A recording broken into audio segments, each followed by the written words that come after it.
Hello, everyone. Good evening and welcome all of you to the Sky High Symposium session 27.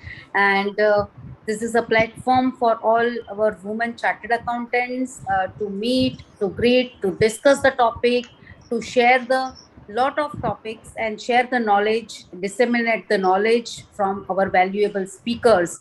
And today we have with us CA Divya Somani, and will be taking us through various opportunities under in various MSME schemes, and CA Pragya Mohan, what to tell about her, a sports personality, being a chartered accountant, and we are really proud of her. Representing us at national and international level and winning various medals, and we really wish that she reaches to the top level in the sports what she deserves. And we have with us today CA Abhilasha Mule, CA Sneha Veraya, the coordinators, and my entire team of WMEC, CA Shanu Goel, and my all beautiful, intelligent women participants. This new year, I wish Sal Mubarak to all of you, and we are looking forward to host Bakau World Congress 18 to 21st of November. It's a World Congress is like Olympiads of accountancy, and this time India has got an opportunity after more than 100 years to host, and most probably this will be the only World Congress in our lifetime in India. So we look forward to see all of you in the World Congress at Geo Center in Mumbai. And the topic for today are very interesting. And when we look at Pragya Mohan and see her and talking her about the motivation and how she keeps herself uh, appraised with what is going on in the sports, and also motivates to all of us. It reminds me that everything is possible if we desire it and we really deserve it. So that is why we always, after certain limit, we want that some motivation has to be there, and that is why we have invited her. Again, very recently, we have completed campus placement program for women chartered accountants, which was first in this lifetime history, specific for women chartered accountants for flexi and part-time work possibilities. And we had more 83 companies who have participated in this campus placement. And friends, more than 1,500 CA CA women have participated in, have filled up the form for looking, who are looking for this flexi and part-time work positions. So very soon we'll come to know how many have actually placed. So these are various initiatives we are doing for our women fraternity.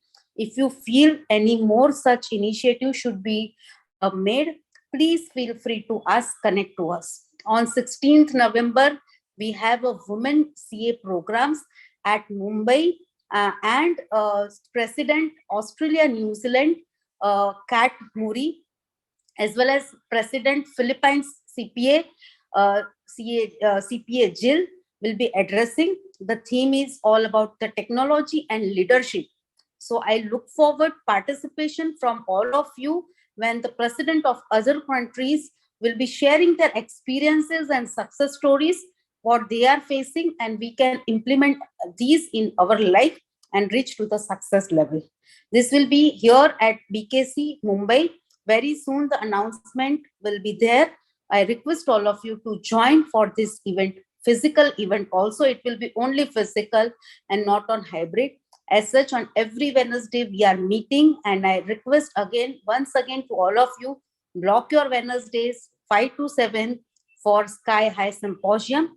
With these words, once again, I invite all of you to this our 27 series, and I now request Sneha Varaya to take over and introduce our first faculty.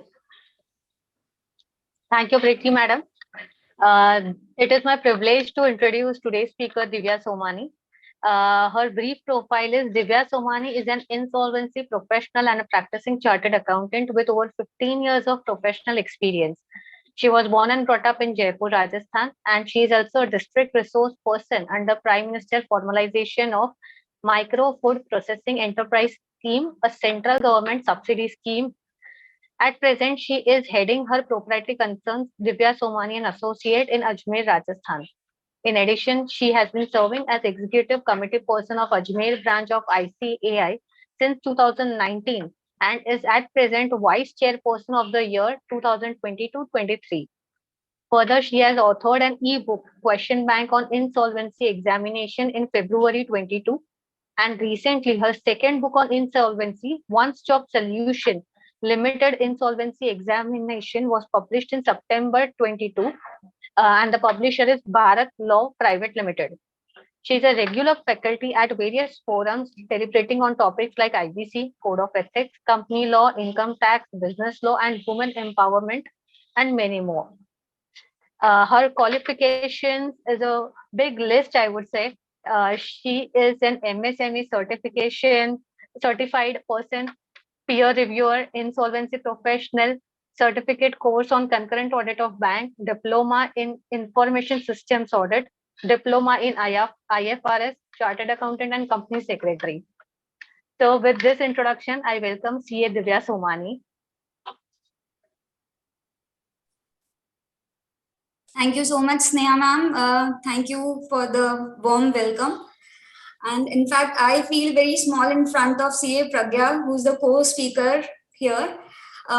It's so nice to know that a women CA is also a sports person and she's representing our country. And it's really nice to be a part of this forum in that case. I have been associated with WMEC several times as a moderator, but first time I've been given the opportunity to be a speaker here. I would like to thank Preeti ma'am, Vice Chairperson. You have really put on very, a great list of initiatives to this WMEC. Really, the women candidates are looking forward for such profiles wherein they can work remotely. And this was a very nice initiative. So, although we have 1,500 women, which is not a small number, but we will increase that for sure in certain period. So we really look forward for such more programs from your side.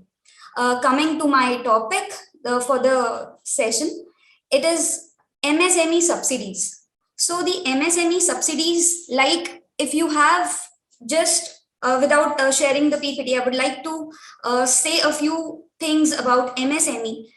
The thrust sector for the economy is MSME. Nowadays, you are more and more hearing about micro, small, and medium enterprises.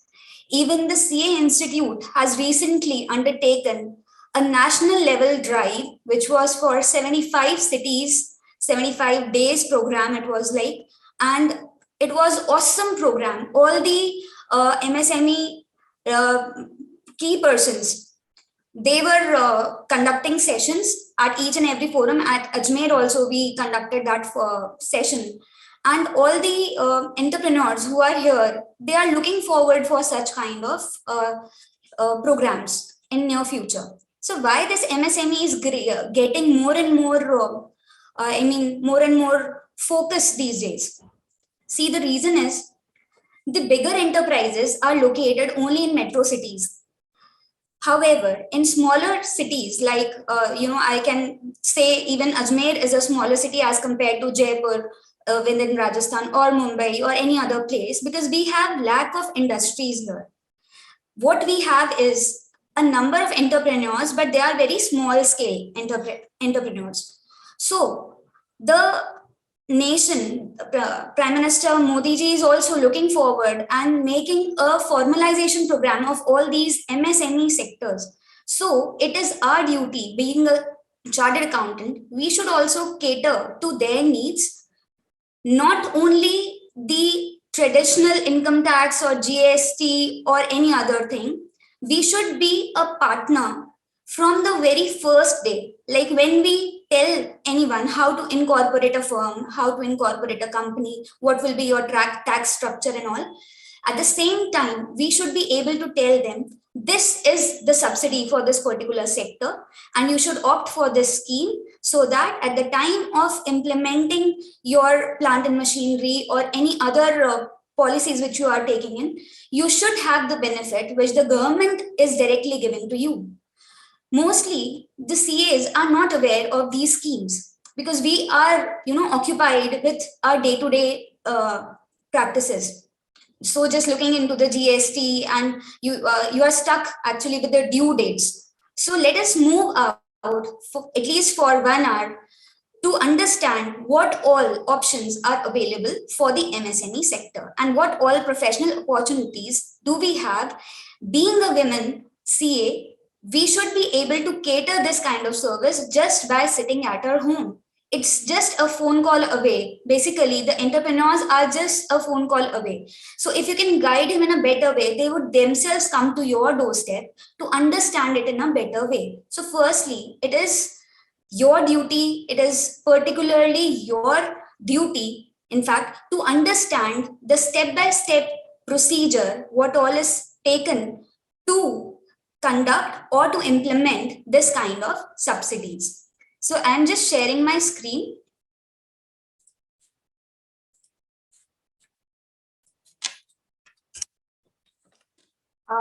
Technical team, please let me know if it is visible. Yes, ma'am, it is visible. Okay, so the topic is explore the world of subsidy schemes and opportunities in MSME sector. I hope I have made myself clear in saying that this is the time we should get up and move forward and become a doctor for the entrepreneurs as well. Just not take part in the balance sheet and the financials, after effects financials. We should be the part from the very beginning itself. So from the inception of the business, we should be there to cater the services which are required. We should step into the shoes of the entrepreneur and think from his perspective what policies or what subsidies will be better for my business, for his business, right? So let us just start. When we think of subsidies or the schemes of government, various, these kind of policies or the programs come to our mind. So let us just make this thing clear. What professional opportunities we have already discussed. Then once you get into the shoes of entrepreneur, you will realize how important it is to understand the need of the entrepreneur. He is just not concerned about the balance sheet. He is also concerned about how to conduct the business. He wants you to hold his hand and give him a support. Just like any other professional, he wants hand holding from you. So it is not the traditional practice which are nowadays focused. It is basically the non-traditional area which is gaining more and more importance these days. So nowadays, what is considered better is MSME consultant, because he can guide a better way how to promote a business, how to set up a business, as well as how to continue it with long-term perspective. As I just said, MSME drive was and is a huge success in various cities. It has already happened, and maybe some more cities are yet to go. MSME definition we'll see a bit later. What are the various types of schemes? So just let us understand the two categories of the scheme. One is centrally sponsored scheme and the other is central sector schemes. What is the basic difference? If the whole scheme and the entire funding is borne by the center government, it is known as central sector schemes. However, on the other hand, if center and state both join together in some ratio, like 90% or 10% or 60-40 ratio, whatever, if center and state both are becoming partner in funding, then it is known as centrally sponsored scheme. Majorly, whatever comes in the union list is a part of central sector schemes. So Swachh Bharat Abhiyan is one of that. Then Mudra Yojana, Bharat Net, and all that is a part of central sector scheme. However, on the other hand, we have Krishi Sinchai Yojana and Manrega, etc. These all are considered as centrally sponsored scheme, wherein the implementation part is with the state government and the funding is jointly taken by the central and state government. For the MSME, these are the two key persons we have, the Union Minister of MSME and the State MSME Minister here. They have really taken great initiatives to help the MSME, promote his or her business in a very decent way. What is MSME? First of all, the definition was recently changed. So the criteria now is a composite criteria. It is for manufacturing as well as service enterprise. Earlier, there was a division.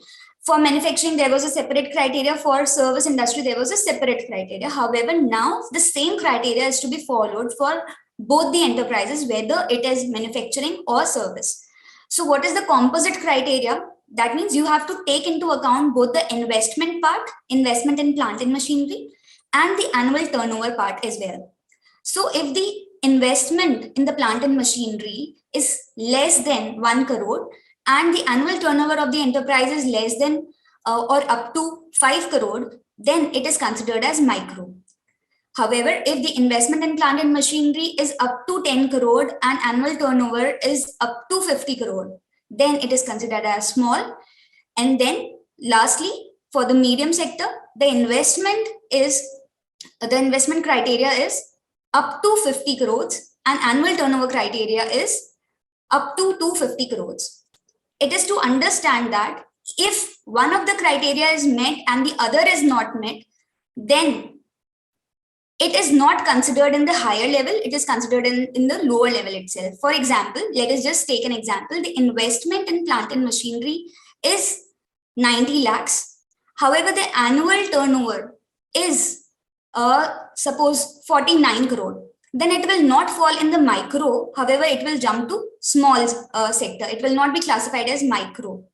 So both the criteria have to be satisfied. Why we have to understand this? Because at the time of registration of MSME, you have to decide, you have to put on these values so that you can be categorized as micro, small or medium. And the subsidies are also designed in that way. Some subsidies are allowed only to micro sector. Some subsidies are allowed to micro and small, while the others are allowed to all of them. So that is why it is important to understand the definition of MSME. So these are the important points. Composite criteria is to be followed. Same limits for both manufacturing and service sector. It is applicable to manufacturing, service and wholesale and retail trading also. Earlier it was not there for retail traders. Nowadays, traders are also considered as MSME. Do you know that chartered accountant professionals can also register themselves as an MSME? We can also provide service as an MSME. And there are various advantages if we come in the category of MSME. We'll come to that later. Export of goods and services both shall be excluded while calculating the turnover. Investment in plant and machinery or equipment will be determined from the previously filed ITR under Income Tax Act 1961. So for the purpose of computing the value of investment, it will be taken from the ITR itself. So the step one which an organization or an entrepreneur has to take is, firstly, it has to get Udyam registration. Udyam registration is just to register himself or herself under the MSME portal. That is, and that the certificate which you get is known as Udyam registration. This is the current data which we have. The total registration number, as you can see, is more than 1 crore, and the classification is also given. Micro, small and medium, we have the numbers here. What you can see is micro and small have a larger hold, while the medium sector is having only in thousands it has the capacity. And similarly, if we talk of the larger large business houses, they are again very small. So a handful of the small businesses, and on the contrast, we have so many small sector organizations wherein you can cater your services. What are the benefits of Udyam registration? It is a permanent registration and basic identification number for any enterprise. Nowadays, it is required at every place whether you want to go for a loan or any subsidy, you must have a Udyam registration before going to that. MSME registration is paperless and based on self-declaration. There will be no need for renewal of registration. So once you have done your registration, there's no need of renewal also. That is the best part. But you have to keep on updating your turnover, etc. on the portal if required. However, it gets the data from the income tax site or the GST site as well. Enterprises may register themselves on GEM, Samadhan and Creds. What is all this? We will be discussing in the later part of our PPT. It helps MSME in availing the benefits of the scheme of Ministry of MSME, such as credit guarantee scheme, public procurement policy, etc., etc. See, what is this point? It wants to say that once you are considered or you are classified as MSME, you are directly getting some benefits. So once you are registered as an MSME, there are some direct benefits which are available. You don't have to go anywhere else. So that is a direct benefit which you will be getting. And you can also be considered as eligible person to obtain the priority sector lending from the banks. So banks can never say no to an MSME. That MSME sector is considered as the priority sector. Direct benefits to MSME. What are the direct benefits which we were talking just now? If you have the Udyam registration, some benefits come to you directly without any hassle. So first is the champions. So what is champions? Creation and harmonious application of modern process for increasing the output and national strength. So as you can see from the symbol or the icon which they have used, as soon as you register yourself, maybe you were a micro unit or you have just started, they will hold your hand and they will help you to climb up the stairs. So from micro, you can convert into small and then to medium, and then you can become champions. That is what their goal is, basically. So they will give you the hand holding in particular, and they will solve all your problems, be it funding, be it marketing, be it procurement of raw materials, whatever. What is the object of this champion? To help the MSME in this difficult situation in terms of finance, raw material, labor, permissions, etc. To help MSME capture the new opportunities in manufacturing and service sector. To identify the sparks, that is the bright MSME who can withstand at present and become national and international champions. So it is just like a kind of monitoring by the government, and they will help you out. They will give you trainings, and so that you can channelize your funds in a better way. You can procure the raw material and can market your finished goods in a better way. Next is MSME Samadhan. As the name suggests, Samadhan is the solution of the problem. So if you are facing any kind of problem in releasing the funds or in getting the payments from your debtors, then in that case you can go to this portal, that is MSME Samadhan. What one entrepreneur has to do, he has to file an online application, and the council will hear to your application. Both the debtor and the creditor will be asked to share what they want to, and then a mutual settlement will take place. And if the mutual settlement is not possible, then the proceedings will take place, and sooner or later this problem will come to an end and the amount shall be released. If you are aware, if once you are registered as an MSME, 45 days criteria is there. If an MSME is not being paid in 45 days, he can apply to this portal, and the penalty for non-payment is 3 times the bank rate. So that is a huge benefit which is given to the MSME. So being a chartered accountant also, if you are registered as MSME and your clients are not paying you in time, you can take the benefit of this portal. What is TREDS? TREDS, the full form is Trade Receivable Discounting System. So the MSME portal wants you to register on this portal as well. The benefit is whatever your receivable is, you don't have to wait for the payment by the debtor. You can just do the discounting of bills as you were doing. The same portal is allowing you discounting, but it is paperless discounting. So it is a forum where the financiaries will be there and you as a supplier or someone MSME will be there.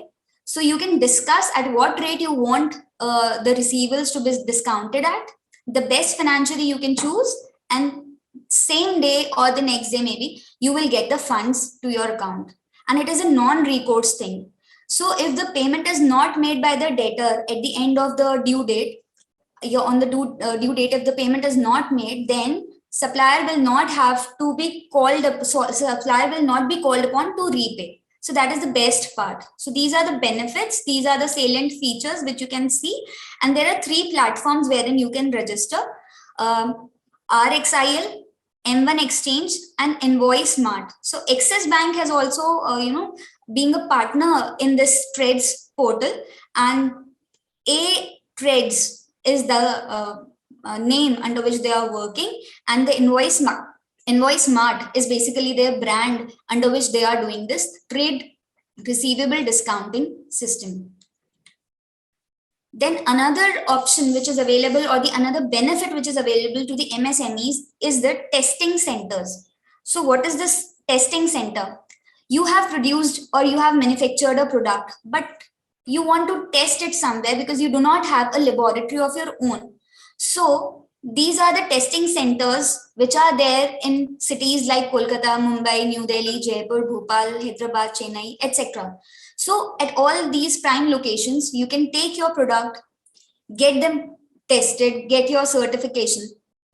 And if your product is of good quality, then you can always highlight or you can always publicize that it has been tested by the MSME center. So this is also a kind of advantage.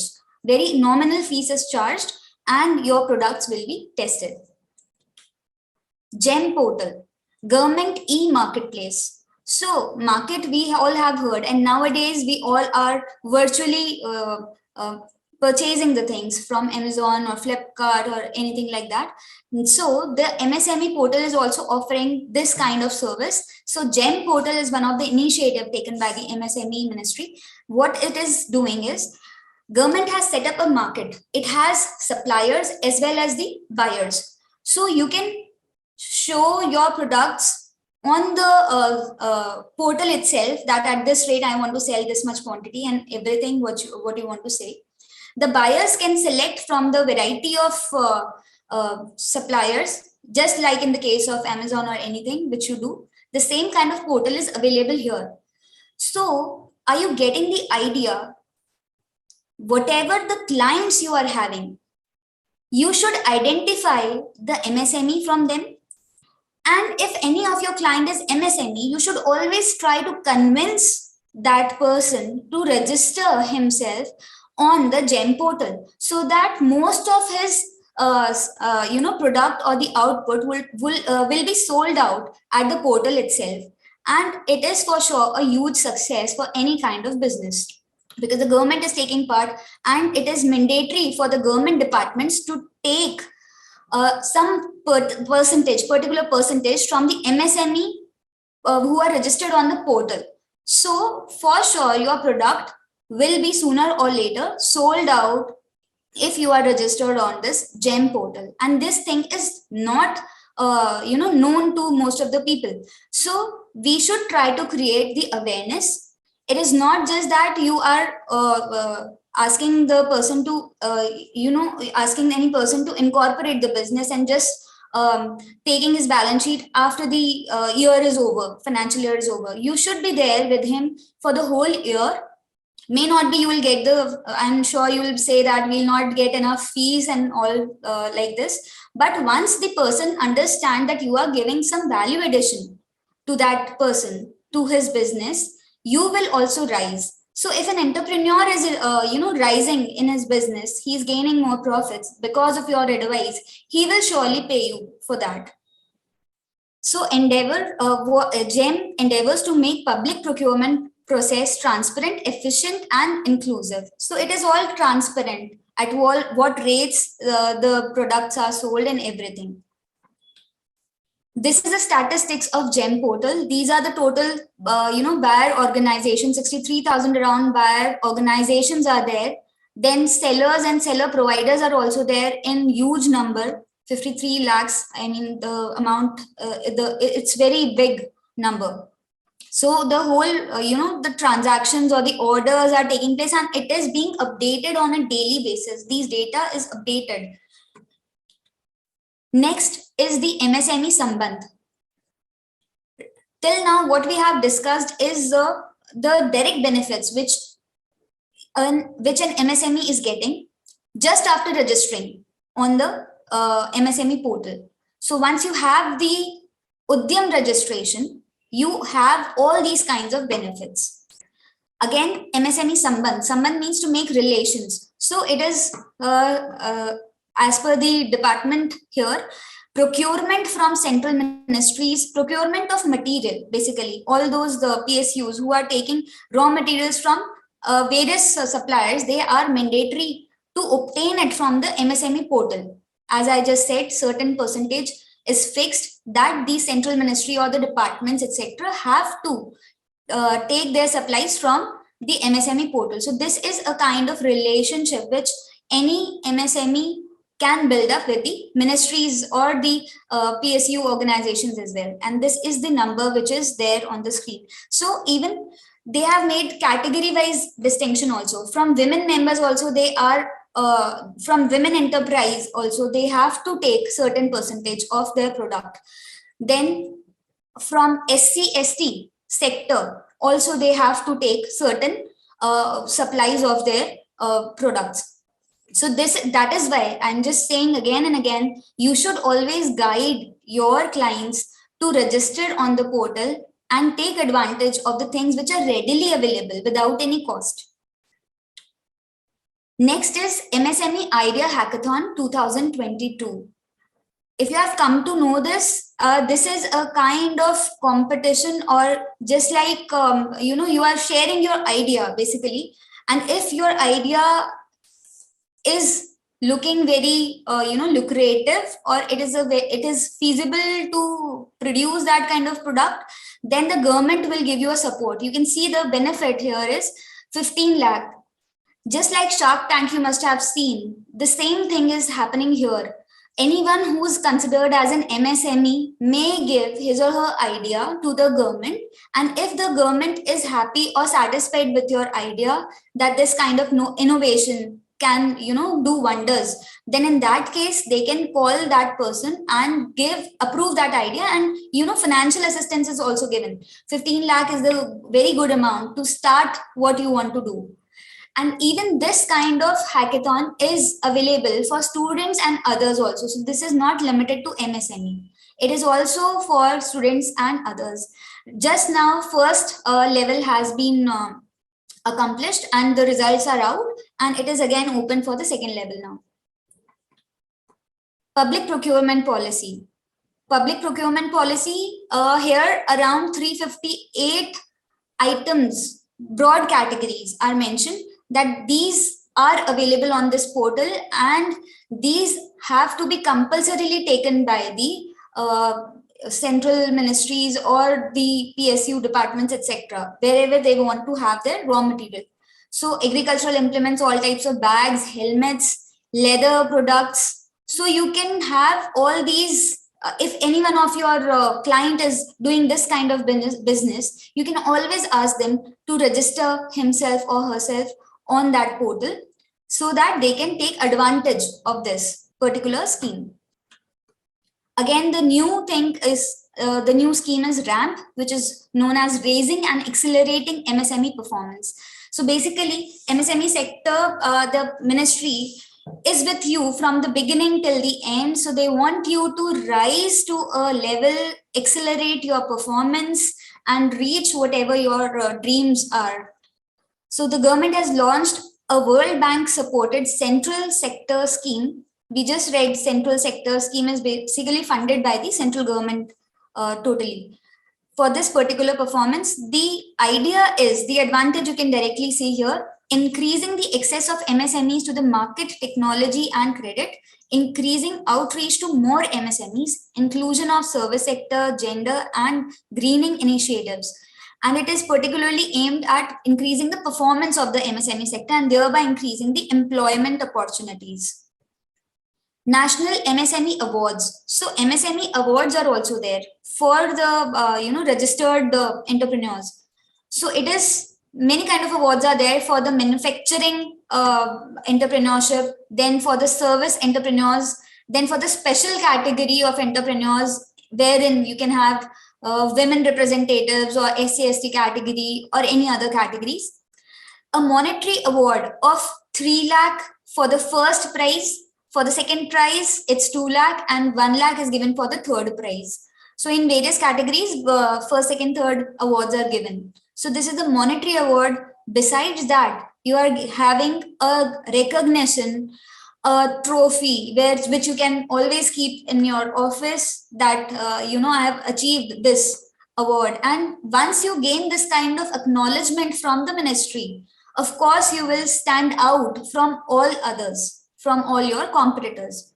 So again, for the states also, the MSME award is there, which state has contributed maximum for the promotion and development of MSME. Similarly, it is for the banks, which bank has promoted maximum MSME loans, etc.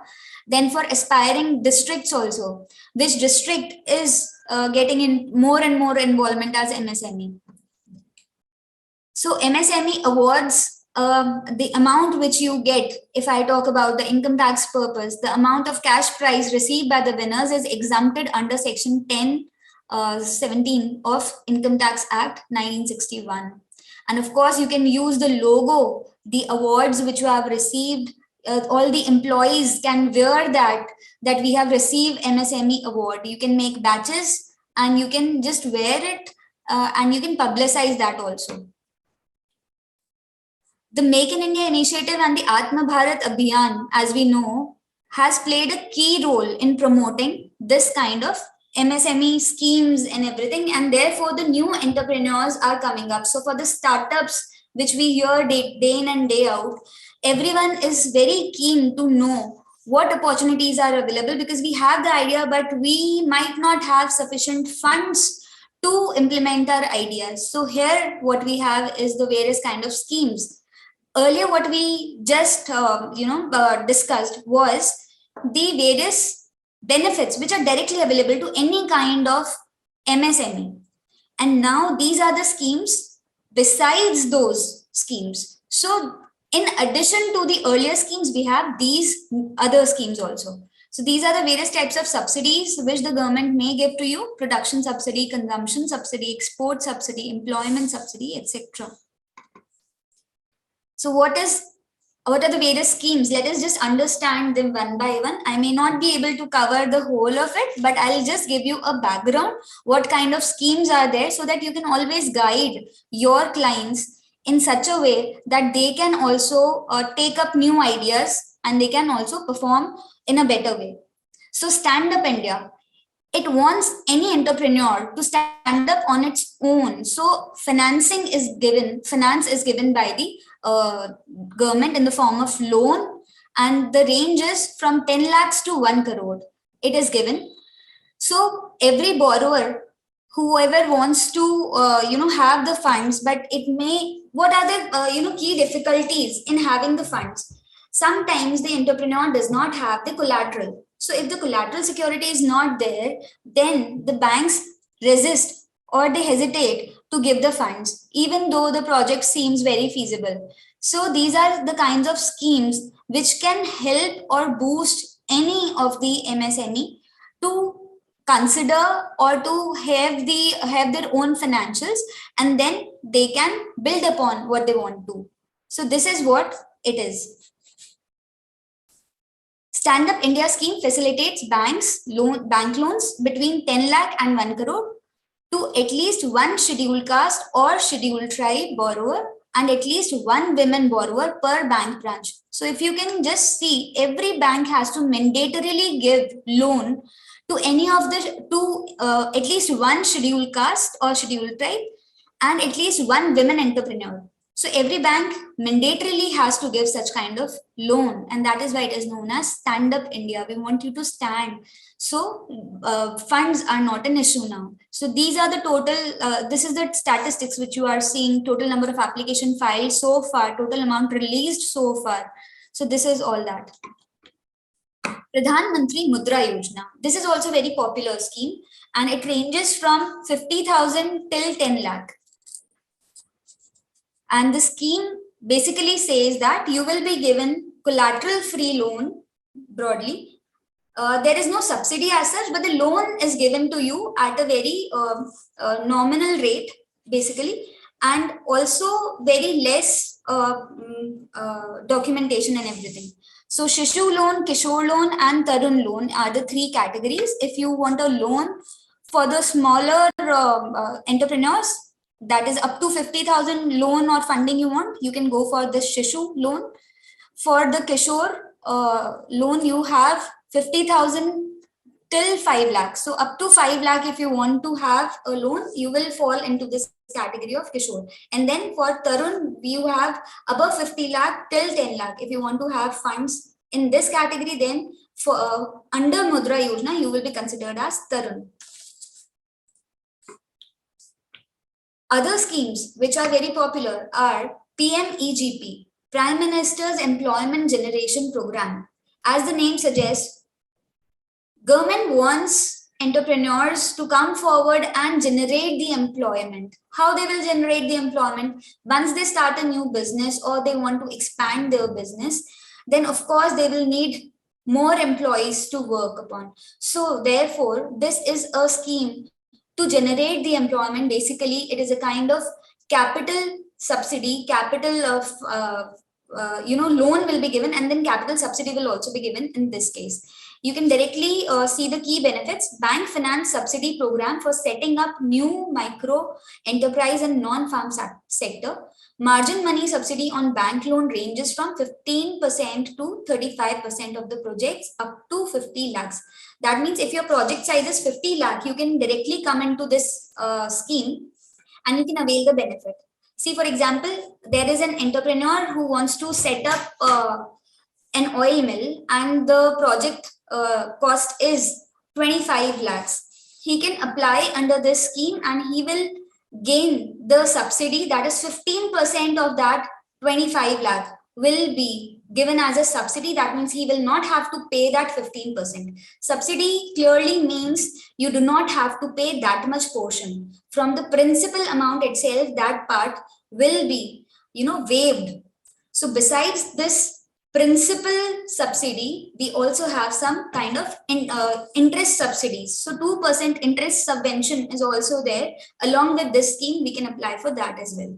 So for this particular thing, it has various categories. If a person is in rural sector or the person is in urban sector, the margin varies. So 15% may be for the urban sector, and then 25% may be for the rural sector. So the amount of subsidy varies where you are located, and also it varies on the category of the person also. So if a women entrepreneur is applying for this particular scheme, she will always have a better subsidy, higher amount of subsidy. So this is what is meant here. It is given for manufacturing sector as well as service sector. Both the sectors are covered here. It is important to understand whenever you study any kind of scheme, what you have to see is you should first understand whether it is given to a new entrepreneur only or to an existing enterprise also. So if an existing entrepreneur is there and he wants to expand his business, if the scheme is available, then you should opt for that. And if it is not available, then the other thing is it is available for only the new enterprise. So the first parameter which you should always check, or the first criteria which you should check while studying any kind of scheme, is whether it is available for new enterprise only or for both the enterprises, new as well as the old one. The second criteria which you should always check in any kind of scheme is whether it provides only the funds, that means only the financing part is done, or it also gives a kind of subsidy. So there is a difference. Some schemes provide you only the easy financing, like in Mudra scheme we just saw, it provides you easy funds, but there is no subsidy. You have to repay the whole amount. However, in case of PMEGP, loan is provided as well as subsidies also there. So it is credit linked capital subsidy scheme kind of. So you have to take a loan from a bank, and at the time of repayments, the EMIs will be set after deducting that percentage of subsidy which you have got from the government. I hope I'm making myself clear. And besides this, in some kind of policies, you have principal subsidies as well as interest subsidies also. And most importantly, what you have to check is whether it is available for rural areas or the urban areas, or for both. That is also you must check at the time of studying any kind of scheme. So whenever any client comes to you, it is very important to understand his business, where he wants to set up his business, what kind of raw material he will be taking into, and what kind of procedure he will be doing. Because suppose if he wants to get into leather manufacturing business, the scheme or the policy will be altogether different. If he wants to enter into some agro processing unit, agro processing would mean any bakery or any oil mill or any atta chakki or like that. So if any enterprise is considered for this agro processing, separate schemes are there. You have to identify which scheme is better for this particular client. So there are variety of schemes, but what you have to understand is, being a CA or being any professional, you have to understand which scheme is better suited for your client, because there will be a lot of schemes. Also, the time limit is very important, or a very key important key factor here, because sometimes the approval takes very long. So if the department takes very long time in approving, while the client does not have that much time, he wants to start the business immediately, then that particular scheme might not be feasible. So you may always change the option or change the scheme.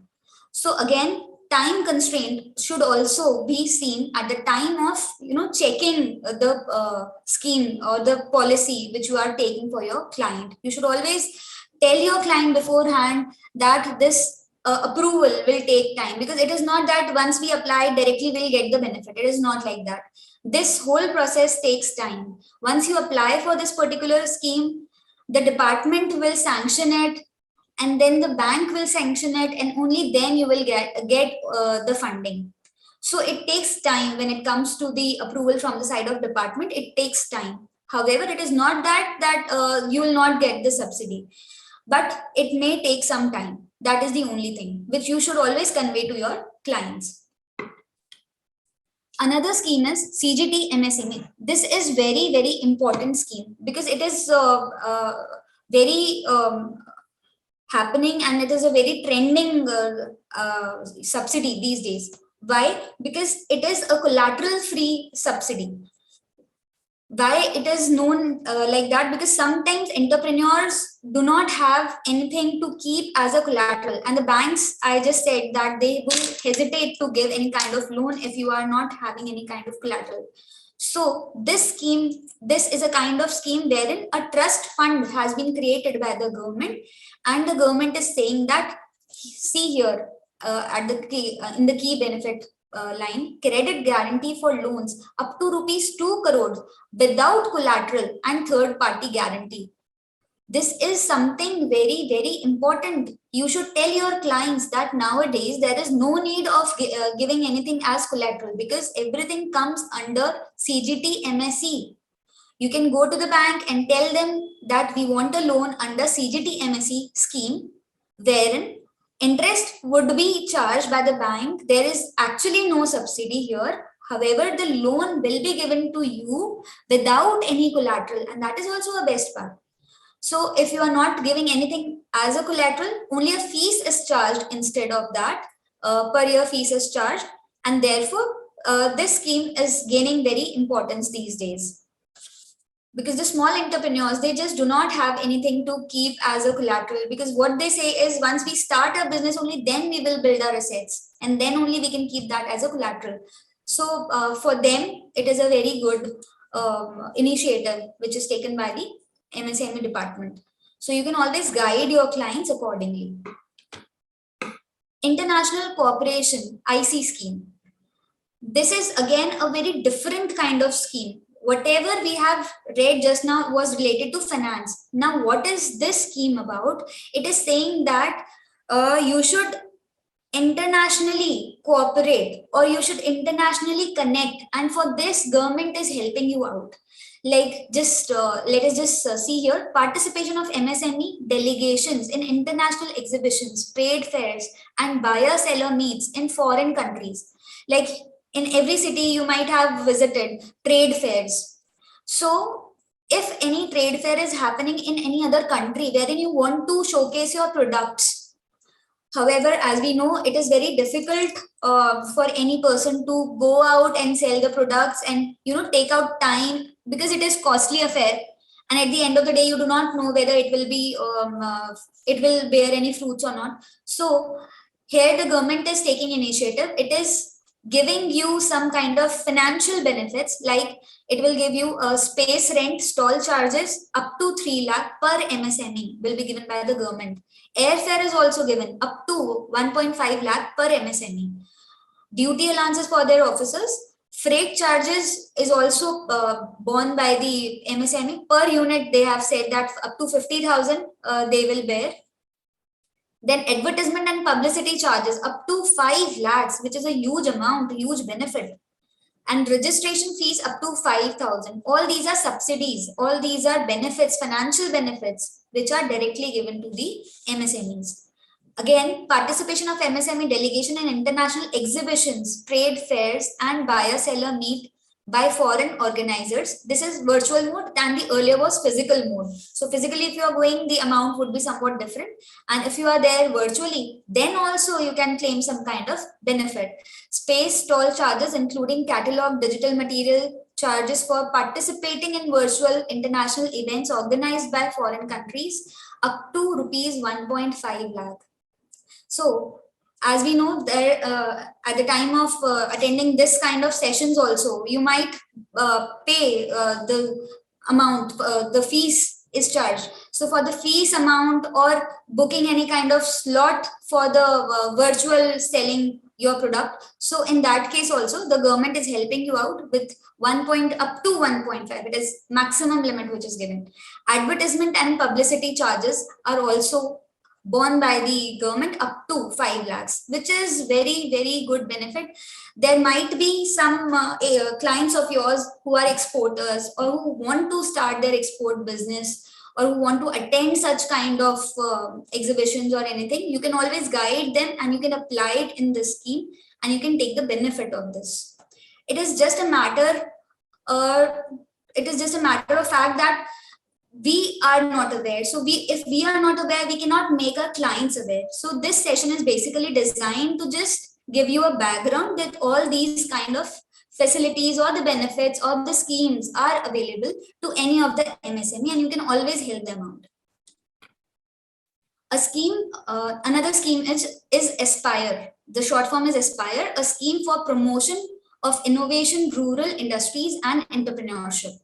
And here also you can see the maximum benefit of 1 crore is given to the government agencies, and 75 lakhs to private agencies for procuring plant and machinery. So for any kind of innovation, you want to have a new updation or the new technology, then this capital benefit is given to you. Capital subsidy kind of benefit is given to you. Tool rooms and technical institution, a component of infrastructure development and capacity building. Tool room. What is this tool room? Actually, government has training centers or the tool facilities which are provided by the government. You can always go there, use those, and can do your work. So this is what the training program kind of thing, which is a kind of initiative taken up by the MSME department. There are various sector-wise benefits also. For example, if you have any of your clients who is engaged in the khadi and village or coir industries, these are the various schemes which you can always refer to on Google maybe, or wherever you find the data. But you should always understand, for each and every kind of industry, there is a separate kind of scheme available, or the subsidies are available. So once you get into a habit of checking whether subsidy is available or not for this sector, then only you will be able to enter into this kind of profession. National SC/ST Hub Scheme. This is again a very different kind of scheme. Altogether, hub is created for the SC and ST people, and 25% subsidy on purchase of plant and machinery equipments is given to them. There are various marketing and promotion skills and the development schemes also. Procurement and marketing support, that is PMS scheme. As we earlier also discussed, government is bound to take a certain percentage of the MSME products. Similarly, this kind of scheme is there. Participation of individuals in MSME in trade fairs. This is for domestic. Earlier we read was related to the international one, and this is for the domestic domestic trade fairs also. So if any of your client is participating in exhibitions or trade fairs, you can always avail this kind of benefit. Scheme of funding for regeneration of traditional industries. This is known as Furti. So traditional industries are, vanishing these days, or they are not in a position to compete with the machine age. So that is why this kind of benefit is also given to revamp these traditional industries. Now, technology upgradation and quality certification. This is a very, very nice initiative taken by the MSME ministries. So zero defect and zero effect. It is known as Z certification. This is a kind of certificate which you can apply for under the MSME portal itself. It is there. So once you are categorized or certified as Z certified, this would mean that your product or your service has a zero defect. And if it has a zero defect, obviously it can be promoted or publicized in a very, very efficient manner. So here, what is said, what is the kind of subsidy? These are the costs which you are seeing: 10,000, 40,000, 90,000. These are the three levels. First certification is bronze, second is silver, the third is gold certificate. Subsidy is 10,000 for the bronze. So as soon as you have even thought of obtaining this Z certification, you will not have to pay any kind of fees. So it is totally free. You can obtain it just like that. So it is a very good initiative taken by the department. You can always guide your clients to obtain this kind of certification at least, so that you can have a higher hand above all your competitors.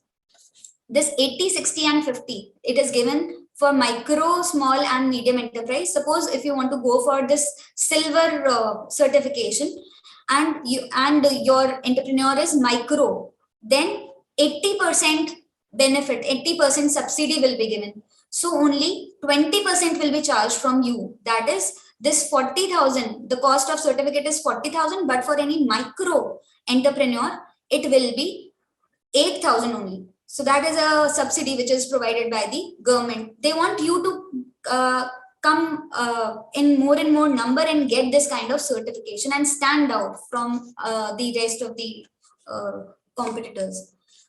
Again, the hand-holding support is there up to 2 lakh for consultancy for all kind of Z certified MSMEs. So if you are a Z certified MSME, then you have various kinds of benefits again. National Manufacturing Competitiveness Programming. Again, this is a kind of scheme wherein your competitiveness is developed more and more. So your marketing strategies, your updations, technologically updations, they all are monitored and you are given a better opportunity to compete in the environment. That's all from my side. However, there is a lot of schemes, but we cannot discuss everything here. I am just here to give you the background. And one thing which I have purposely not included here, I am the district resource person of one of the schemes, Prime Minister Formalization of Micro Food Processing Enterprise. This is a very, very nice scheme. You can always guide your clients if they are engaged in food processing business. 35% subsidy. Flat 35% subsidy, it's not that flat 35, it's basically 35% of the project cost or 10 lakh, whichever is lower, that amount will be given to your clients. So it includes any new enterprise, as well as if any expansion is being done by any enterprise, then the cost of plant and machinery, which suppose if any client is going for some buying some plant and machinery, they want a loan for that, then subsidy will be given to them at the rate of 35% or 10 lakhs, whichever is lower. And here the processing is done very quickly. It's not a very long or very time taking process. It is being processed in a month or so. That is so quick. Even a month is there, but yes, as compared to other schemes, it is really a short time as compared. So in case of any problems or any queries, you can always contact me. My number is there. I could not do justice with the topic because each scheme require a lot of time. I could just say out the name only and just the small benefit which it is catering, but how you can apply for that scheme, what is the complete procedure, we have not yet discussed that. For that you will have to study on your own, or maybe next time if the committee calls me up for particular schemes, I can take a session on that.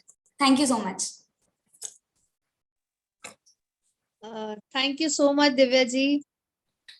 Am I audible to all? Yes, ma'am. I am CA Shalini Gupta. At present, I am elected members in Northern region and I am treasurer of NIRC. So first of all, Divya ji, you have elaborated as far as possible all the schemes. Really knowledgeable session from you. And I hope everybody has attained good knowledge from your session. There are certain questions, Divya ji, if you permit, can I take? Sure, There is sure. one. There is one question that whether there is any particular scheme for women-led chartered accountant firms? Ma'am, since we are into the service sector, and you can even opt for it's every scheme, as I said, you have to firstly understand whether it is for manufacturing or the service sector. Just like I said, PM-EGP is a scheme for us. And if you want quick loans, you can always go for Mudra. That is also available for you. And I would like to know what kind of benefit you want to take, because first I understand your perspective, then only I'll be able to guide you the scheme which you want.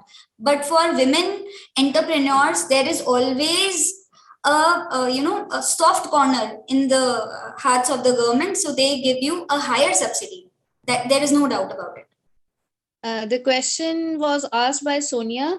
So I request Sonia ji, if you have any further queries, you can call Divya ji. She has given her number. Sure, sure. This is not a question, Divya ji. This is, I think, one general concern. Somebody has asked this. Sandeep has asked this.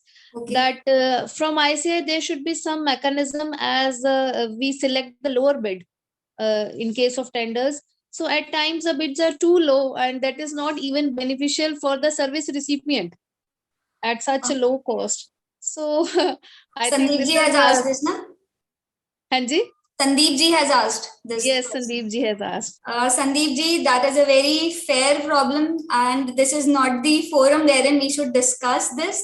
But actually, everyone knows that the procedure which ICI has taken is altogether different, and every time the committee members are taking up this issue, and it is always put into their notice. Don't worry about this. But yes, there are some practices which are not in our hand. But for the MSME, if you want to ask, I am there. For the ICI, I cannot, I'm not a better person to respond on that. Actually, this is a common concern with all the projects, all the tendering system. The bids are too low. I think sometimes the bids are as low as from the cost of conducting those Exactly. audits. So it is not the problem regarding So the this is not tenders in only. our hands. ICA has always suggested its members, has given guidelines, has given minimum fees rates we should quote. So this is upon us how we can tackle these things. And it is very difficult to say when you are in practice. Every time you are seeing that your client is moving to some other person, you will always cut your cost. But actually, this is not a good practice. Theoretically speaking, it is not a good practice, but practically everyone knows. And how you want to take your profession, it is up to you. So if in one of the, what I would recommend is, if in one of the areas you are not having sufficient image, or you are not gaining sufficient fees, then it is not to lower your standards, because you should maintain your own standard. If a client is not coming to you just because of the fees criteria, better to leave that client and move to some other. It is always better.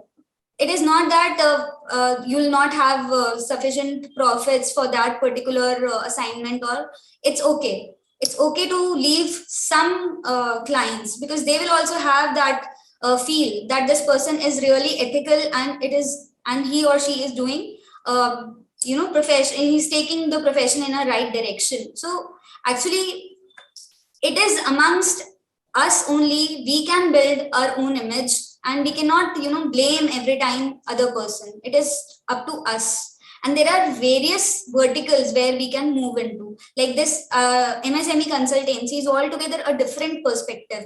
Here, whatever you will be charging from your client, you will never say that it is too much, because you are giving benefit, you are giving value addition to your clients. So you should always try to give some kind of value addition. Only then your clients will consider. Regarding the tenders and all, that is altogether a different subject.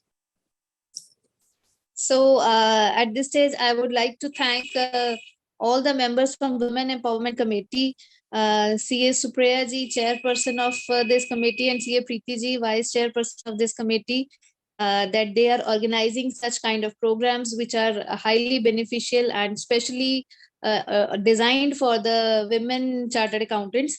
So I'm really thankful to our Women Empowerment Committee of ICI, and special thanks to Divya ji, to you for interacting with us, for giving us insights into the topic of this MSME subsidies. And finally, thanks to all the participants. All the efforts and all the programs of ICI are successful only because of the participation of the members. Due to your participation, the programs get success. So really thankful to all of you for participating. And I hand over to our another coordinators. Hello. Am I audible? Yes, ma'am, you are audible. Yeah, thank you. Thank you, Shalinji. Good evening, one and all. I am here to formally introduce one of our extraordinary professional colleagues, CA Pragnya Mohan. Welcome, Pragnya ji. Pragnya Mohan is an Ahmedabad-based practicing chartered accountant and an international athlete. She represents India at international triathlon events. She is the current South Asian and Indian triathlon champion. Her recent gold medal performance in national games left her competitors stunned by her complete domination on the field. She is the only Indian with an international rank in the sport. In May 2019, she became the first Indian ever at the Triathlon World Cup. She represented India in the Commonwealth Games 2022 in Birmingham, UK. In the last couple of years, she has trained and competed across continents, Asia, Australia, Europe, and Africa. And she is currently training in UK for the 2024 Paris Olympics. Just for the viewers' information, triathlon is a sport in which the standard race starts with swimming 1500 meters, followed by 40 kilometers of cycling, and finish is with 10 kilometers of running. So besides tremendous stamina, this requires expertise in all the three sports. She loves adventure sports and is also a trained paragliding pilot.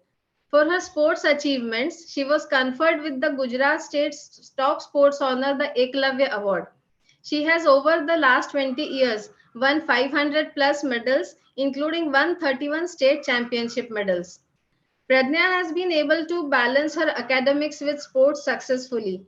A good science student till standard 12th, Pradnya also qualified as a chartered accountant in 2017. As a CA student, she made paper presentations in 8 national and international conventions, even winning the Best Paper Presenter Award. Pradnya is a public and motivational speaker. She has given TEDx talks at IIM Ahmedabad and IIM Bangalore. She also regularly speaks at the CA professional and student platforms. No doubt, sports media follows her actively, while BBC, Doordarshan, and some private channels have made exclusive documentaries and programs on her. She is also there in the Indian Triathlon Federation Committee to develop the sport nationwide. She promotes active life, which is our very topic for today, and use of menstrual cups among women. Her life story was covered in a book, Nightingales 2, How 11 Women Showed Grit, Guts and Gumption, written by Chennai-based well-known CAs Patabhi Ram and Shivakumar R. You must be getting goosebumps listening to this introduction, a very, very precise one. But more information can be seen on her Twitter handle and, of course, on her Facebook and Insta page. A wide variety of videos, interviews, training program videos are also available on her YouTube list.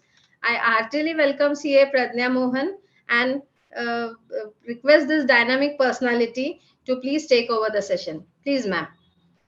Thank you so much, Abhilasha ma'am, for this warm welcome and a brief introduction. Thank you so much.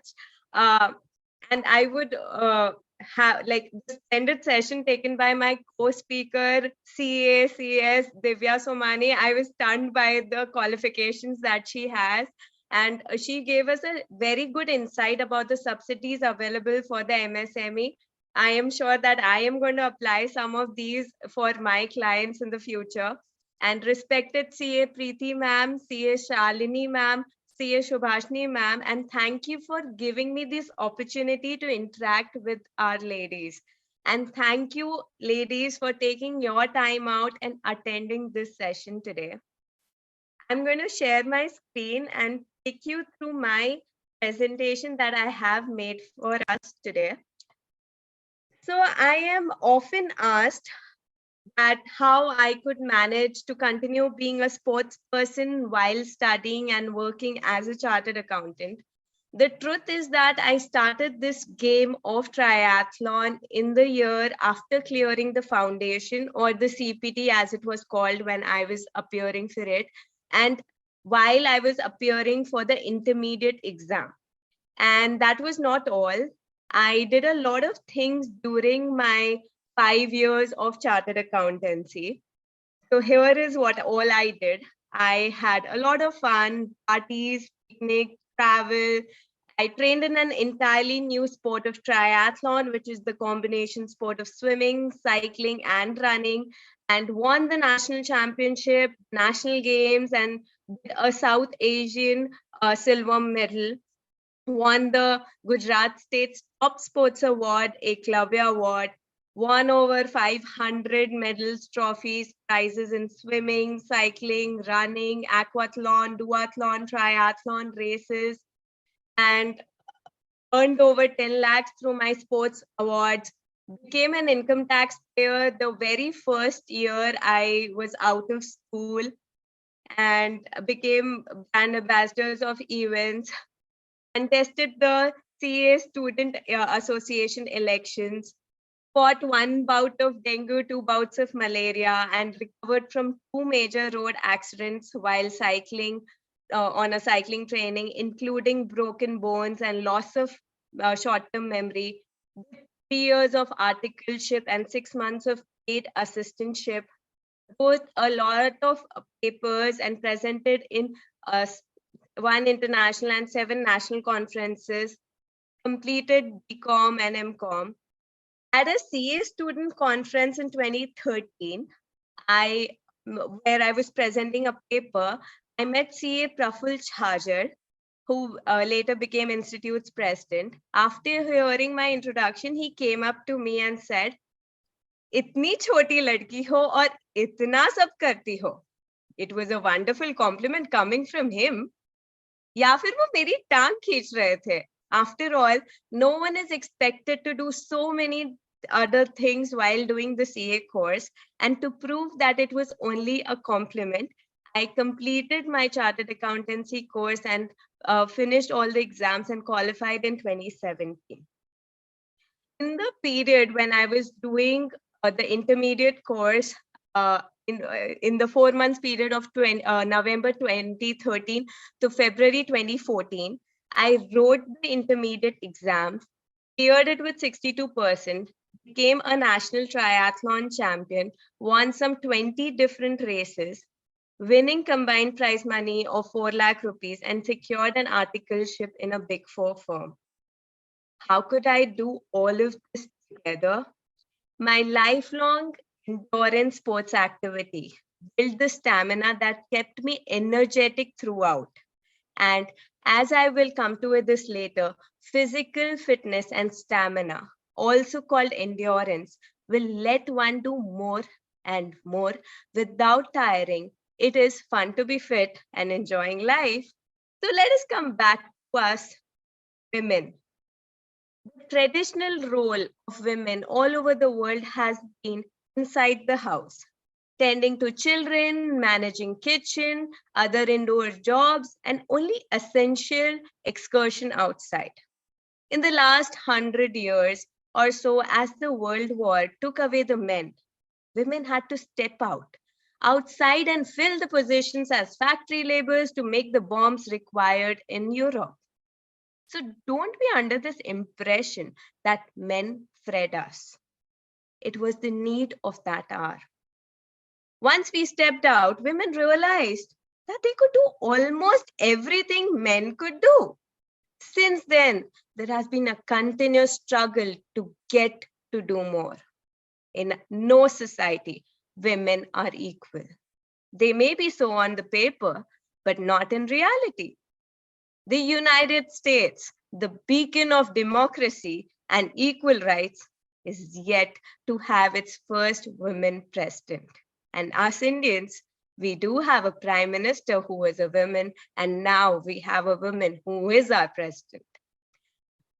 So women talk about, so people generally talk about that, if behind every successful man, there is a woman. But what about the women who are ahead of a successful man? Every one of you must have heard about Mercedes-Benz. Yes, car company. But do you know how the first car was invented? Back then, there were no roads like we have now. The only mode of travel was long distance travel, was in carriages pulled by horses. But there was a man called Carl Benz who was inventing a horseless carriage. He was unhappy with the results of his invention and kept on making improvements. But sometimes you need an outer perspective to push you further and take it forward. So his wife was Bertha Benz. She was involved in the workshop where he was working, and she had different ideas. When she failed to persuade her husband, one day she quietly decided to give the car a long test and take it on a 106-kilometer ride to her parents' house. The route was kacha pakka tracks, and she faced breakdowns, had to repair, had to push the car uphill, get the fuel on the way, and tear pieces from her dress to repair. She took 12 hours to complete the 106-kilometer journey, but she demonstrated what the invention could do to the world and car, and the invention of the car happened. That was the beginning of Mercedes-Benz. Let us see a clip of how she got it done.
Stay with your brother.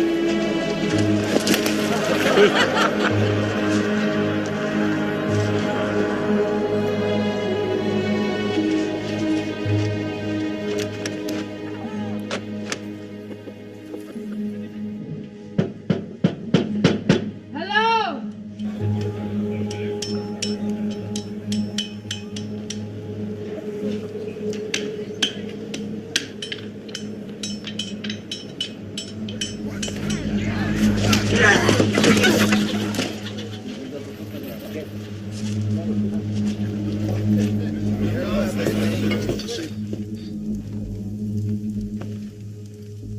Is the pharmacist in here?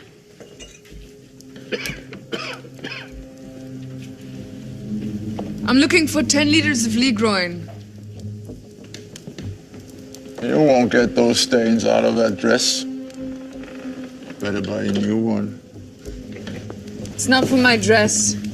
It's for my carriage.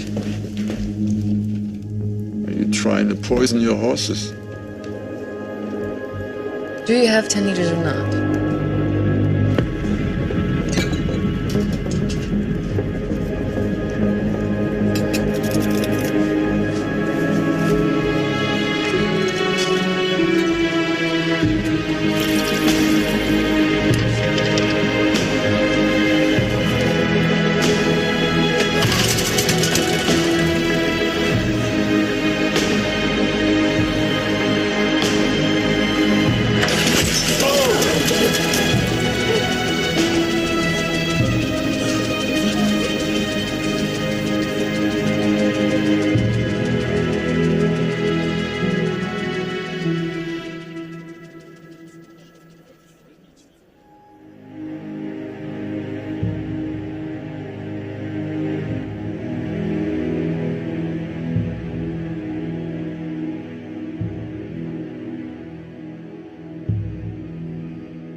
So there is never a perfect time for doing anything. You need to create that time. That is what I learned from Bertha Benz's clip. And the fact that, you have to have an outer perspective at times. Anyway, I'm here to talk about our health and fitness, especially for working women, which most of us are. The continuous workload of family, kids, kitchen, women let their health and fitness slip away.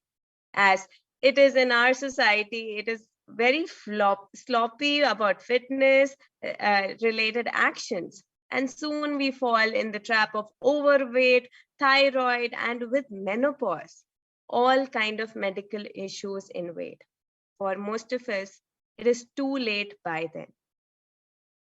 So here is my mantra of return on investment. As chartered accountants, we understand return on investment way more than anyone else does. So you invest 30 minutes of your day on exercise on a daily basis, and you get more than 2 hours of extra youthful energy every day. So how do you do that? You exercise.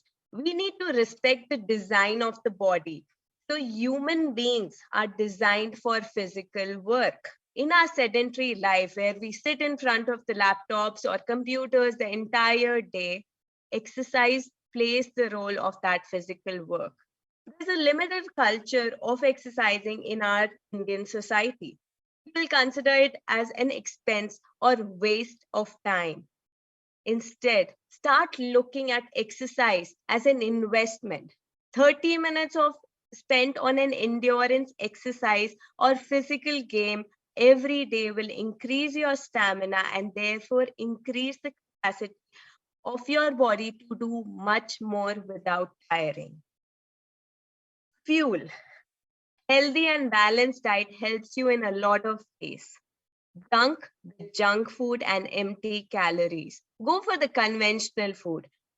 It is like if you put kerosene instead of petrol in your car, it may work, but it will give you very poor performance and break down often. The same is with our body. If you give it the right food that it requires to go on, it will give you the good results and give you the right results. But if you keep on constantly eating the junk food that our body is not designed for, it will work, but with a lot of faults and a lot of breakdown.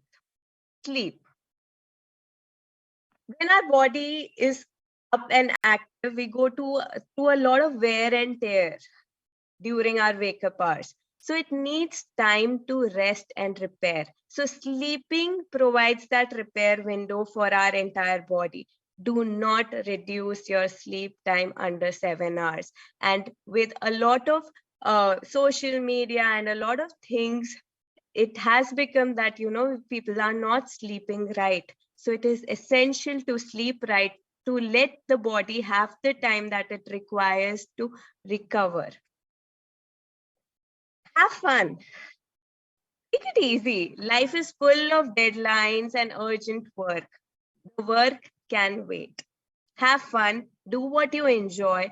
Take some distractions and free your mind of that constant pressure of doing things on the go. Do whatever you like.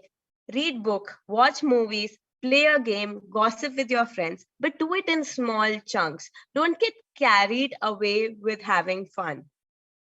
Consistency. From my sports, I have learned that consistency is key to achieve anything and everything that you want in life. So like my training, my sports training is every day, day after day. It is a planned kind of training with intensive and easy days to recover. So I have found that I give my best performances when my training has been consistent rather than sudden bouts of intensive training. The same goes with everything. So you must have heard the hare and the tortoise story that we hear when we are very young. The moral of the story is slow and steady wins the race. Steady means regularly. So be regular and win the races that you want to. The same is the case with fitness journey. Some people take a fitness and go so intensively into the fitness that they do it very nicely for the first 3 months, and then 9 months, it's a holiday period. That is now not how your body is going to get fit. So for a fitness journey, you have to be consistent and you have to follow a fitness routine which is sustainable and which is a long-term fitness journey. It is not a 3-month or a 2-month fitness journey where you lose some weight and then that is all. You can't do something like that. So my races in triathlon is an endurance event, which means that you have to require an immense stamina to be able to perform that activity. Similar is the case with marathons. Marathon as a race was introduced in the first modern Olympics in 1896 in Athens, which is the capital of Greece. The organizers felt that there was a need to introduce a sport which had a Greek past. There's a story in the history of Athens dating back to 490 BCE, where the Athenian army ran from the village of Marathon to Athens, a distance of approximately 42 kilometers, to defend the city from the invading Persian armament.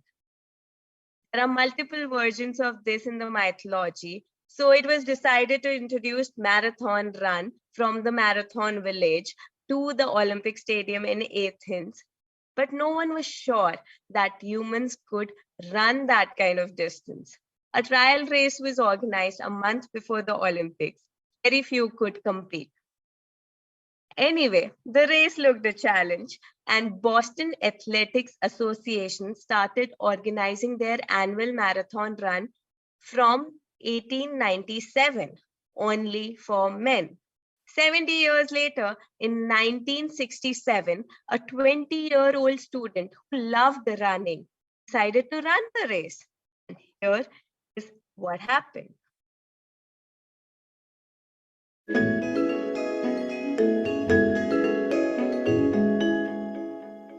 The idea of running long distance was always considered, very questionable for women because, an arduous activity would mean that you're going to get big legs and grow a mustache and hair on your chest and your uterus was going to fall out.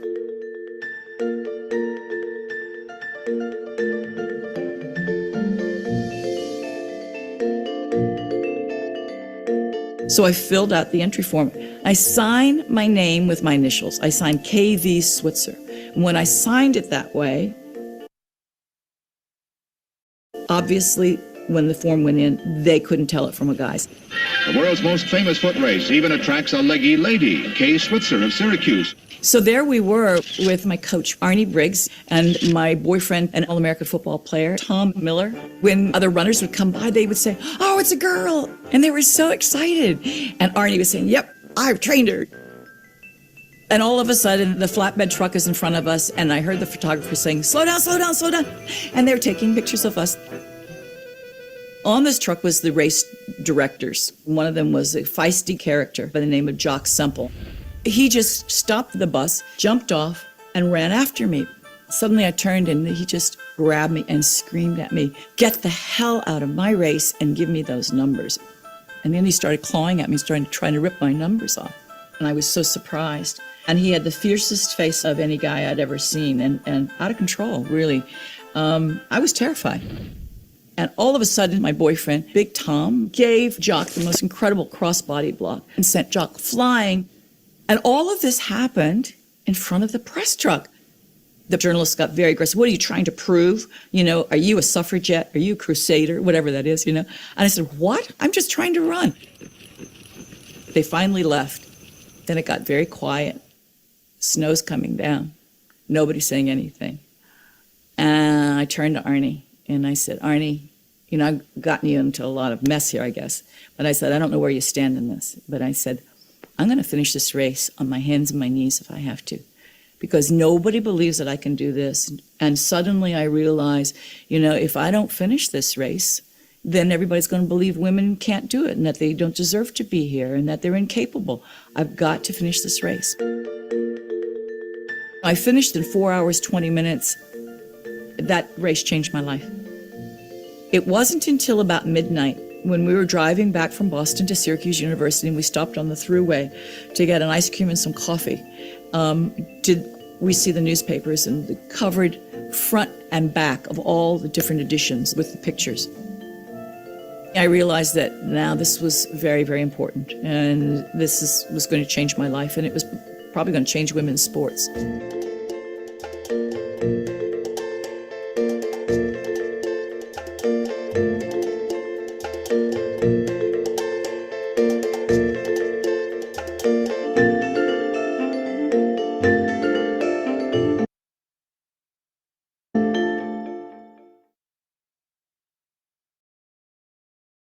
So do you see that Catherine did something no one had attempted before her? In fact, her running number 261 has been reserved and is not allotted to anyone in her honor. And even today, at the age of 75, she runs over 65 kilometers per week. She continues to run. So age is just a number. You can embark on this fitness journey at any age, earlier the better.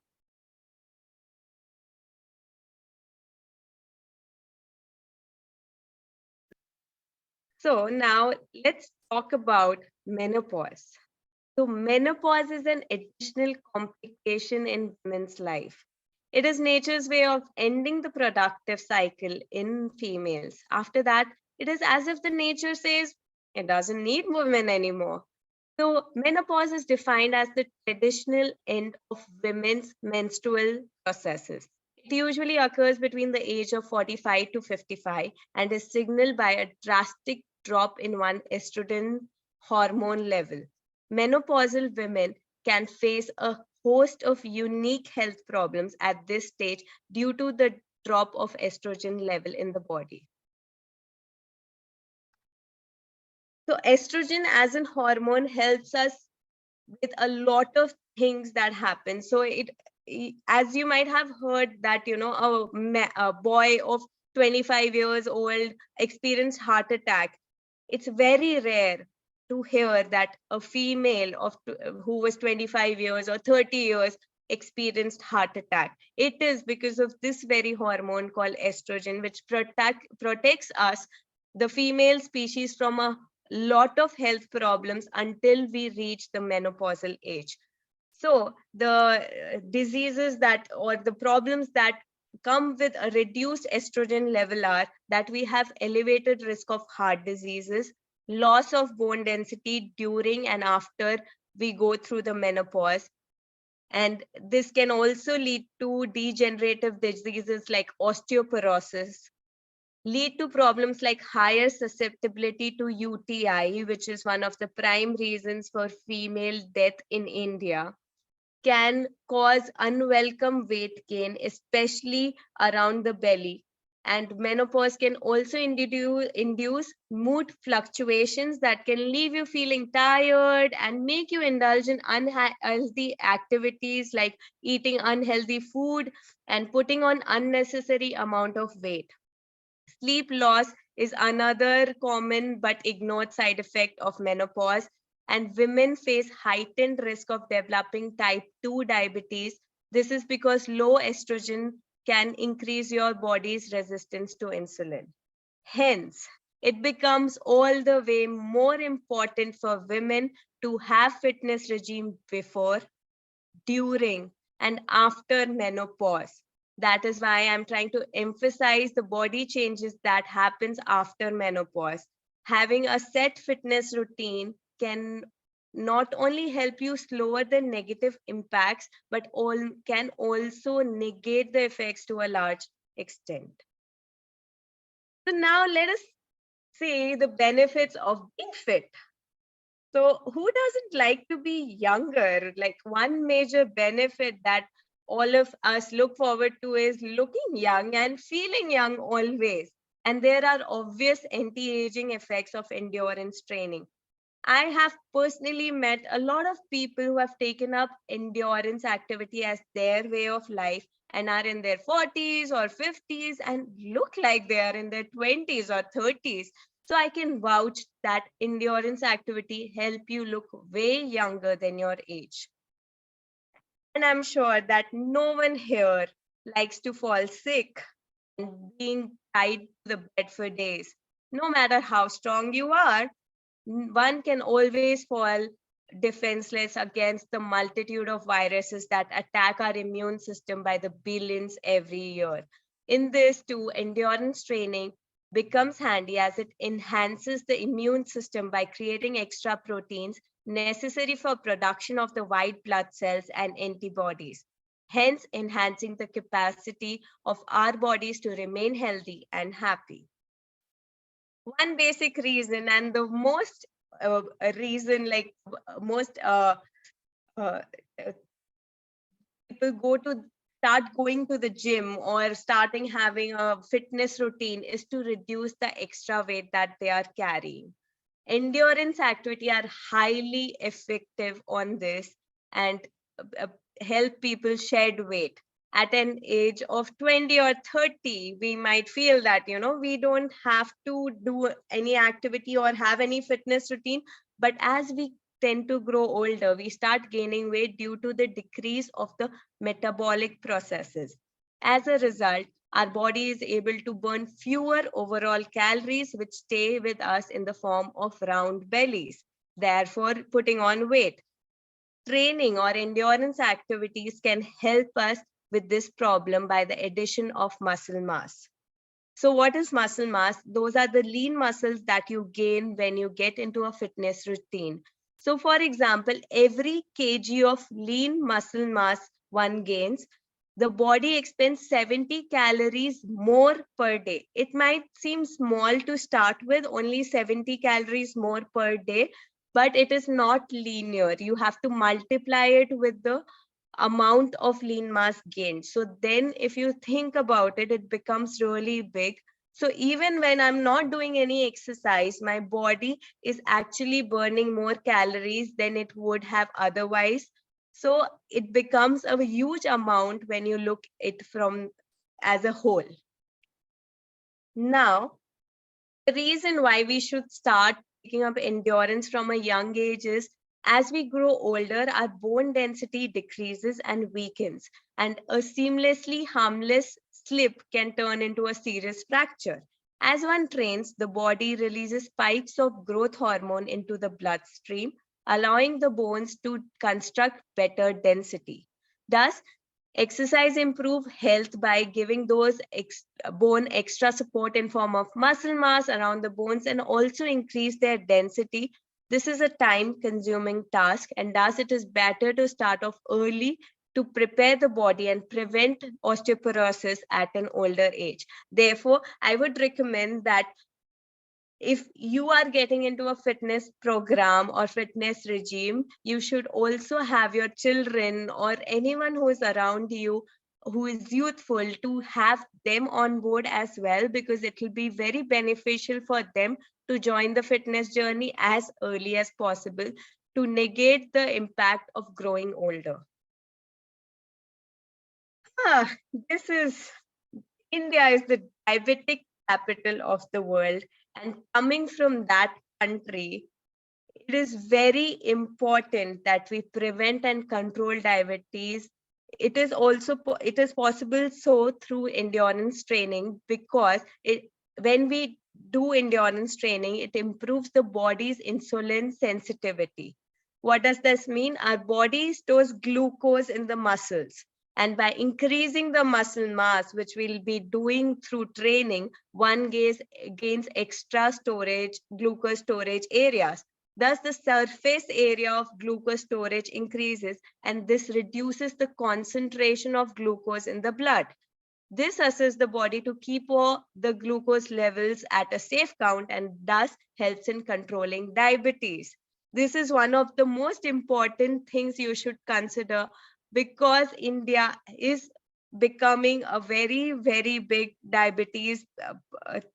Like, I come from the state of Gujarat, and it is the diabetes capital of India, which is the diabetes capital of the world. So I am extremely aware of this, and this could be one of the reasons you would want to embark on a fitness journey.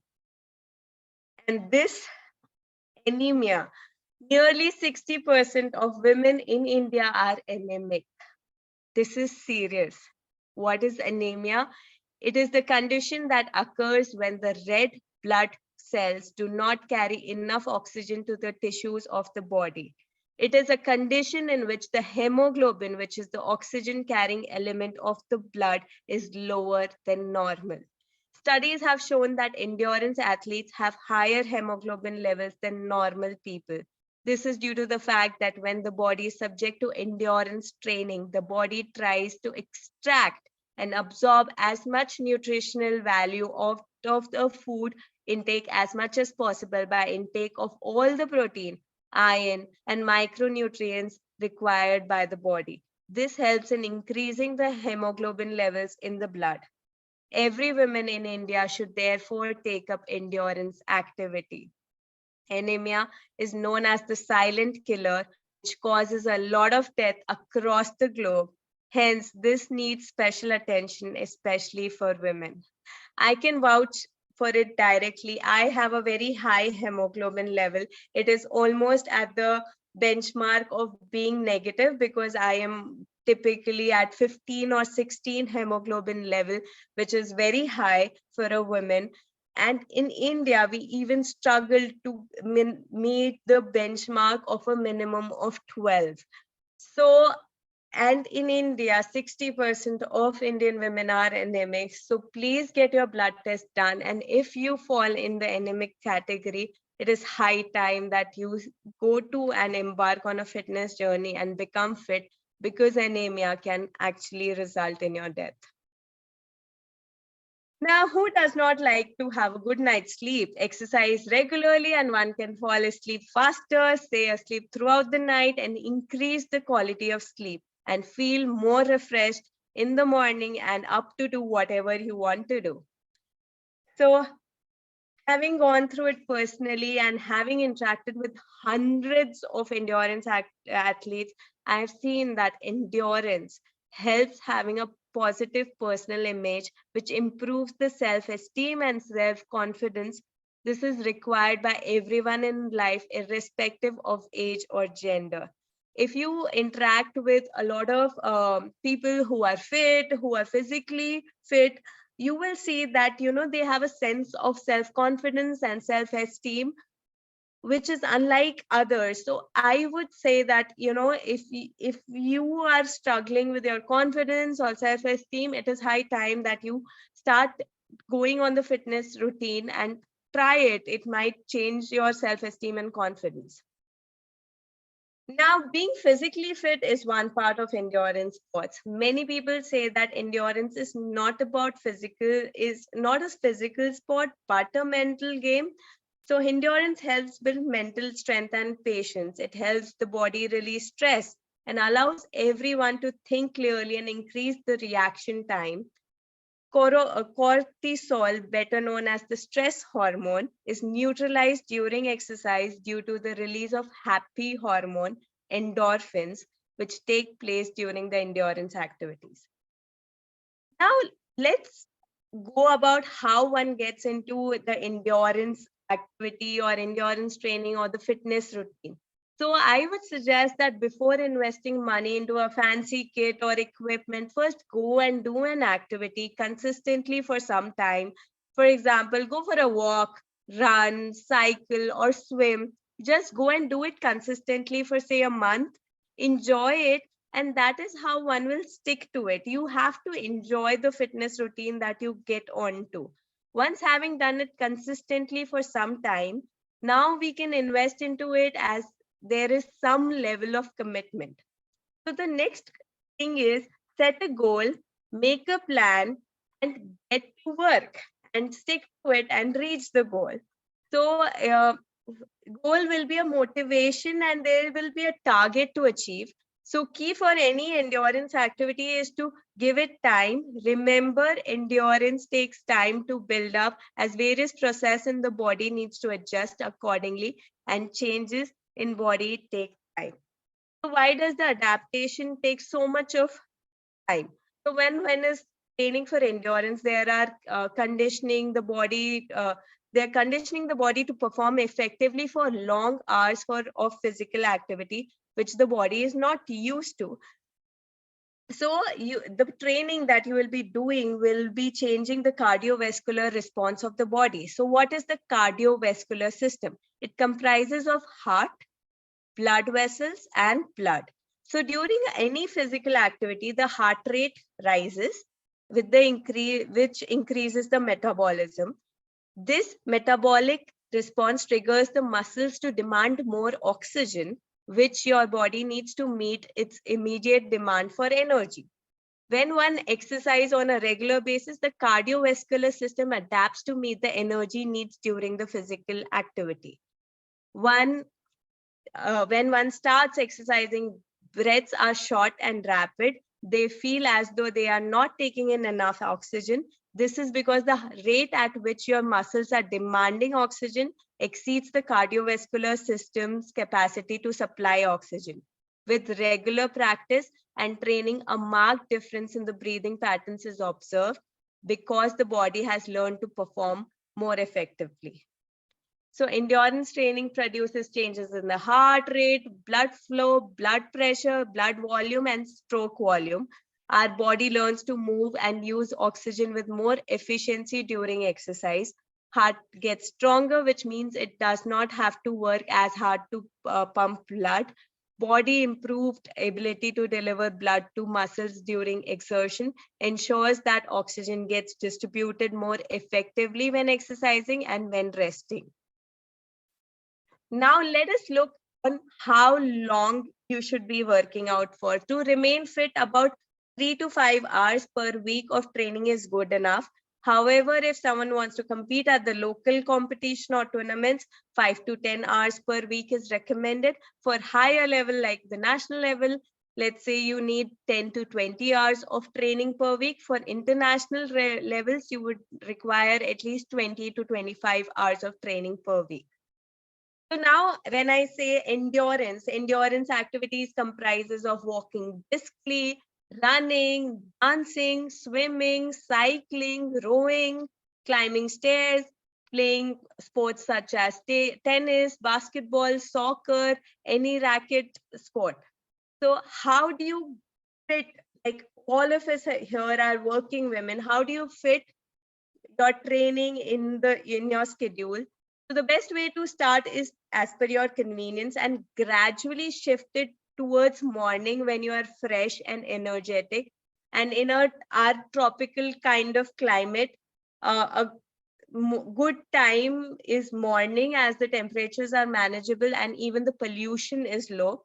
With winters round the corner, temperature in the morning will be ideal to get your workouts done outdoor. You can also see on joining a group to be motivated and be in line with your goal. So let's get fit now. Just to give you a statistical data, there were more than 50,000 participants in the Mumbai Marathon in 22, and the registrations for the marathon wind up about 6 months prior to the event, which is held on the third Sunday of the January each year. So there is a constant rise in people taking to endurance activities, and it has grown exponentially over the years.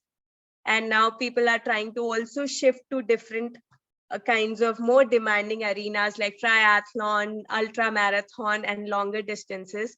So my dear ladies, please make this investment in yourself and see the huge returns immediately and the capital gains over the years.